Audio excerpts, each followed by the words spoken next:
Way Sally, written by Mindy Bingham and Penelope Colville Payne, illustrated by Itoko Mano.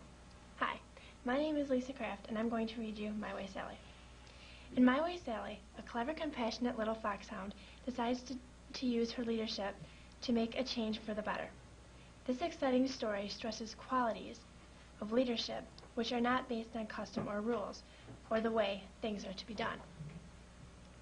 Sally's leadership is innovative, aggressive, and nonviolent, proving that the old rules can be improved upon without sacrificing the best of the old traditions.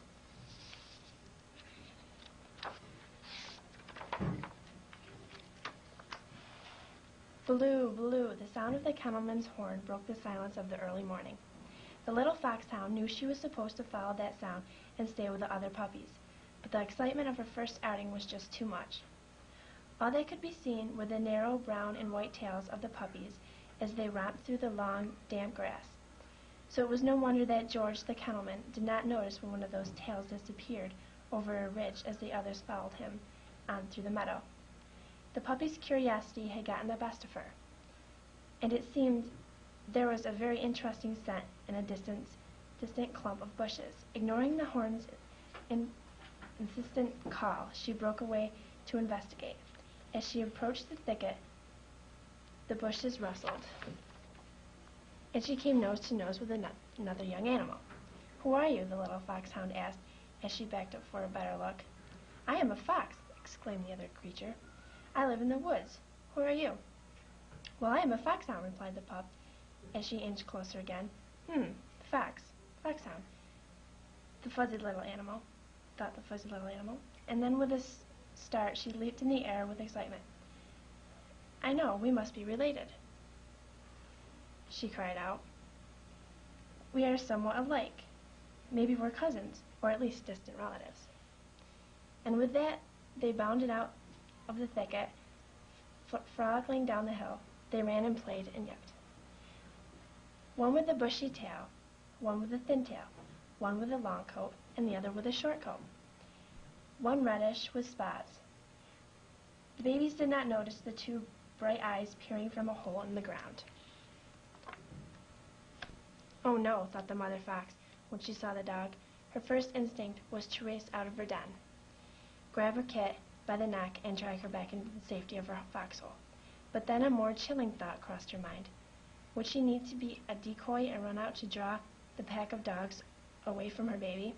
Her memories of the dangers of the chase were not nearly as frightening as the thought of what would happen to her babies if she did not return. In the next instant, she realized she was not watching a pack of foxhounds or the people on horses.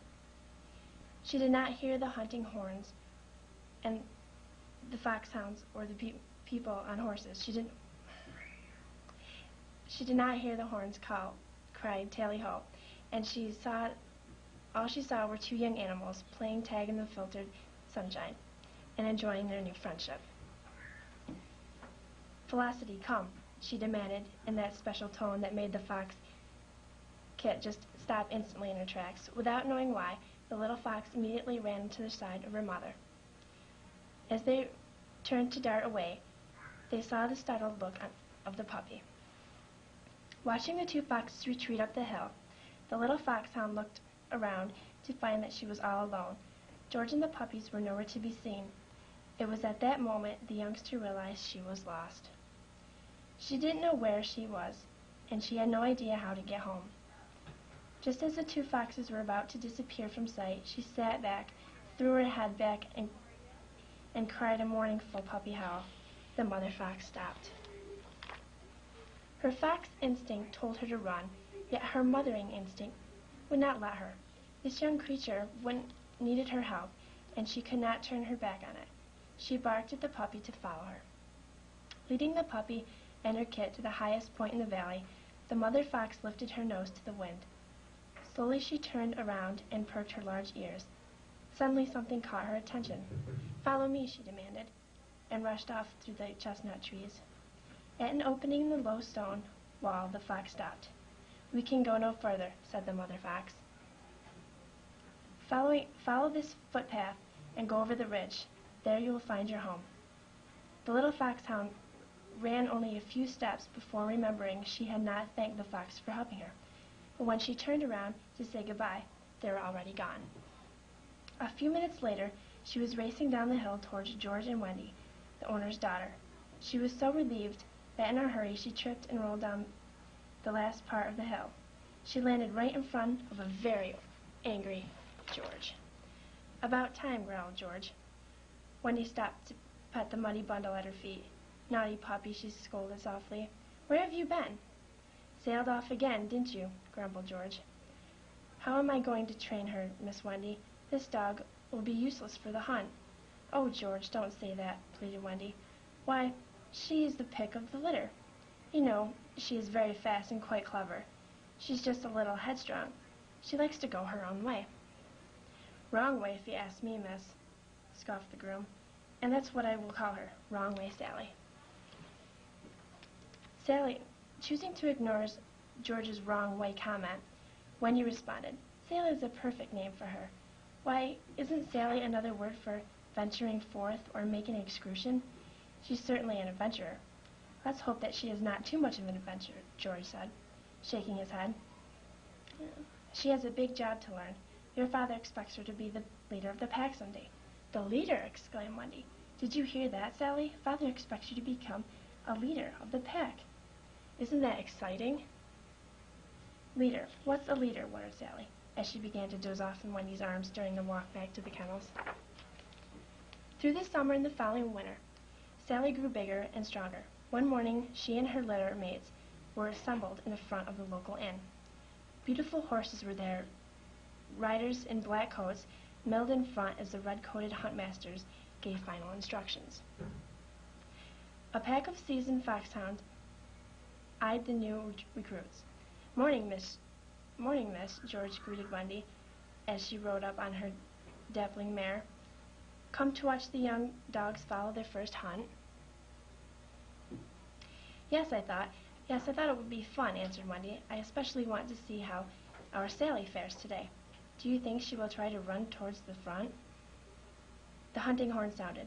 "Well, you won't have to wait long to find out, Miss Wendy," George chortled as he slapped her mare on the rump. Off with you now, and take care of yourself." After only a very short time, Sally sensed a rapid change in the older dogs. Their muscles tightened, their noses went to the ground, and excitement began to race through the pack. Just then, the old lead dog threw back her head and howled to the other dogs and riders. At that instant, Sally caught the scent too. Her leap forward to follow the other running dogs was stopped in midair. In that moment, she remembered what it was that she smelled and who that she was about to chase. A picture of the mother fox and her baby flashed before her eyes. As the dogs and riders dashed off across the field, Sally could be seen running back to the manor house. Sally didn't even greet Wendy when she finally found the dog hiding in the back of the stable. Wendy knew how she felt. "Oh, Sally." "I'm not sure I like fox hunting either," sympathized Wendy. "On the one hand, I like the dogs, the horses, and the crisp fall mornings. I like the color of the challenging riding and the hunt ball. But there are other things I don't like at all." She sat down in the hay beside the miserable dog and stroked Sally's head as she talked. "I don't understand why we have to chase a fox," continued Wendy. "My father says that following a fox is what makes the ride exciting. The dogs and riders need something clever and fast to pursue. Because of the unpredictable way the fox runs, the rider never knows which direction they will go next. This is what tests their riding skills and makes it fun. Father says that without the challenge of following the fox, the outing would be no more demanding than a canter across the countryside." "Fox hunting is a tradition," interrupted George, who had been standing in the doorway listening. "It's the way it had been for centuries. Besides, farmers don't like foxes because they raid their hen houses. The hunters help the farmers keep the fox population low." "George, that was really necessary. There are more humane ways to accomplish the same thing," responded Wendy. "Anyway, most farmers don't like the damage the galloping horses do to their fields and pastures. Well, Missy, if you and Sally can come up with a better way to provide an exciting ride, I'm sure the huntsmaster will want to hear about it, chuckled George, shaking his head as he left the stable. A better way, thought Wendy. Sally, if only there were a better way. A few weeks later, Wendy arranged with her father to take Sally to the Windsor Horse Show. Sally found herself in the back of the car, fascinated by the countryside racing by the window. As they parked the car in the roundabout leading into Windsor, Wendy cried out with excitement, "Look, everyone, the royal standard is flying. That means the Queen is staying at the castle." Windsor was much busier than the village. There were noisy green buses, rumbling trucks, and lots of cars. People were everywhere. On a cobblestone street in front of a row of charming shops, Wendy and her father tied Sally to the post while they went into a store. "Stay," Wendy's father demanded. "We'll be back in just a few minutes." Sally tried to sit quietly, but she soon became bored. Suddenly a small gray mouse darted between her paws into the shop. Sally was ready to play, so with one clever tug she slipped from the collar and ran after the mouse. At the back of the shop was a long, dark passageway, one of many used in the centuries past by secret visitors entering the castle. The mouse disappeared through the bars, covering its entrance. Sally followed, undaunted by the black tunnel. Her nose told her which way the mouse had gone. Sally caught only a glimpse of the mouse as it slipped into a tiny hole at the top of the staircase. Knowing she was too big to follow it, she gave up and stopped to catch her breath. But what she saw when she turned around took her breath away. She was standing in the most beautiful room she had ever seen. There were twinkling crystal lights, beautifully carved ceilings, exquisite gold furniture, and a magnificent marble fireplace. On the walls were large paintings of what appeared to be very important people. One of them looked a lot like the woman on the signpost at the Queen's Head Inn. As Sally walked over to get a better look, a guard rounded the corner of the room. Spotting the dog, he shouted at her to stop. Startled, Sally turned and ran out of the room. The guard blew his whistle and then ran after her. Now it was Sally's turn to pursue. Before she knew it, more people joined in the chase. She was terrified. What will they do with me when they catch me, she thought. Awful pictures raced through her mind. She ran from one room to the next. In each room there were more people waiting to grab her. The terror was almost more than she could stand. Was this how the fox felt? Sally thought as she frantically looked for an escape. By now it seemed that everyone in the whole world was after Sally. She slipped and skidded across the floors and carpets. Shouting could be heard from all directions. Her heart was pounding and her legs were growing tired. She didn't know how much longer she could continue to run. "Think, Sally, think," she cried to herself. "You must outwit them." And that's just what she did. No one noticed her as they charged past. Seeing her chance to escape, Sally raced outdoors, slipping under a boxwood bush. Tired and frightened, she tried to catch her breath, but before she could even think about what to do next, she was startled by two very different-looking dogs. "Who are you?" demanded one of the dogs. "And what's more," added the other, "how did you get here?" Sensing that she needed to impress these rather haughty dogs, Sally gathered her courage and sat up as tall as she could. "I am Sally, a foxhound." And the largest corgi interrupted, "I am Prudence, and this is Hattie. We are Her Majesty's, the Queen's courtesses." Sally looked puzzled. What is the Queen?" she asked innocently. "I've seen her picture, her flag, and her inn. She must be very important." The courtiers were amazed. "The Queen, my dear," answered Hattie, "is Britain's monarch. She is the head of state." And then, sensing that Sally did not understand, she continued, "She is a leader." "Like the leader of the pack?" Sally asked, still puzzled. "Almost," they giggled as they winked at each other. "With her ministers, she makes important decisions about which way to go." Catch that foxhound, cried the guard. As the stream of people burst into the garden, Sally turned to run, and ran right into the Queen and her minister. "Pardon me, your Majesty," panted the guard, as he stiffened to a salute. "What a chase we've had trying to catch this little rascal. Dare if I say it, ma'am, but she almost outfoxed us. I'd better get her off to the police station right away." The minister looked down at the cowering dog. "Quite right. Strange dogs are not allowed in the Windsor Castle," he agreed. "Regulations and all that. It's off to the police station with you." "1 minute, Mr. Wallington," demanded the Queen. "Let's not be too hasty. This dog seems harmless, and I'm sure her owner's looking for her. I do not think it would serve any purpose to punish her. Such measures hardly seem necessary. Let the dogs play for a while, and I will ask a guard to walk her to the front gate to find her owners." The dogs ran off for a last romp. "Goodness, what a narrow escape," panted Sally. "I thought it was curtains for me.